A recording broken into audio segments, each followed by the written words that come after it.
ലേഖനത്തിലൂടെ പ്രാപഞ്ചിക വസ്തു അല്ലല്ല. പ്രാപഞ്ചിക വസ്തുവിനെ പറ്റി അങ്ങനെ പറയലുണ്ടാ? അല്ലയോ കുബൂരികളെ, പ്രാപഞ്ചിക വസ്തുക്കൾക്കപ്പുറത്തുള്ള കാര്യങ്ങൾ ഇസ്തിഹാസ നടത്തിയ ചെറുക്കാണ്. പ്രാപഞ്ചിക വസ്തുക്കൾക്ക് ഇപ്പുറത്തുള്ള കാര്യം എവിടെ പറയല്? കാര്യകാരണ ബന്ധം, മനുഷ്യ കഴിവിന് അതീതം, സൃഷ്ടികൾ, ഇതൊക്കെ നമ്മൾ പ്രയോഗിക്കുന്നത്. പ്രാപഞ്ചിക വസ്തു എവിടെ ഉപയോഗിക്കല്? അയാൾക്ക് പറ്റിയ അബദ്ധമാണ്. അത് അബദ്ധം എന്ന് പറഞ്ഞ് തിരുത്തുക.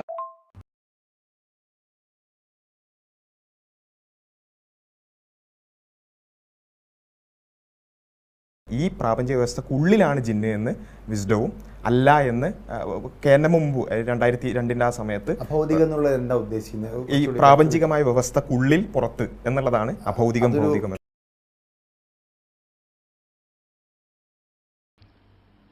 നമ്മൾ ഉപയോഗിച്ച ഒരു വാചകവും തിരുത്തേണ്ട ആവശ്യമില്ല.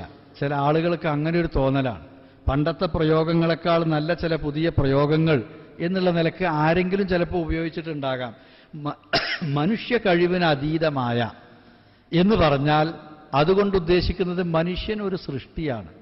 അപ്പോൾ ഒരു മനുഷ്യനോട് അവൻ്റെ കഴിവിന് അതീതമായ കാര്യങ്ങൾ, ഇതുപോലെ ഏതൊരു സൃഷ്ടിയോടും ആ സൃഷ്ടിയുടെ കഴിവിന് അതീതമായ കാര്യങ്ങൾ ആവശ്യപ്പെടുക എന്നതുകൊണ്ടുള്ള വിവക്ഷ കാര്യകാരണ ബന്ധങ്ങൾക്ക് അതീതമായ പ്രാപഞ്ചിക നിയമങ്ങൾക്ക് അതീതമായ കാര്യങ്ങളിൽ അവരോട് സഹായം ആവശ്യപ്പെടുക, പ്രാർത്ഥിക്കുക എന്നതാണ്.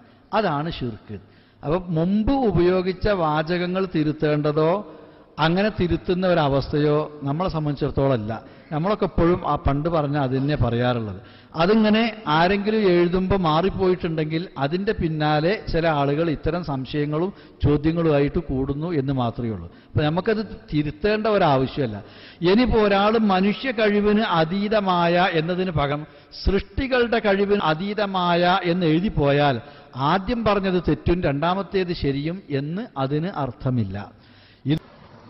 കാര്യകാരണ ബന്ധങ്ങൾക്കതീതമായി പ്രാപഞ്ചിക വ്യവസ്ഥക്കതീതമായി അഭൗതികമായ മാർഗത്തിലൂടെ സൃഷ്ടികളുടെ കഴിവിനതീതമായി മനുഷ്യ കഴിവിനതീതമായി എന്നൊക്കെ വ്യത്യസ്തമായ പ്രയോഗങ്ങളിലൂടെ നാം ഉദ്ദേശിക്കുന്നത്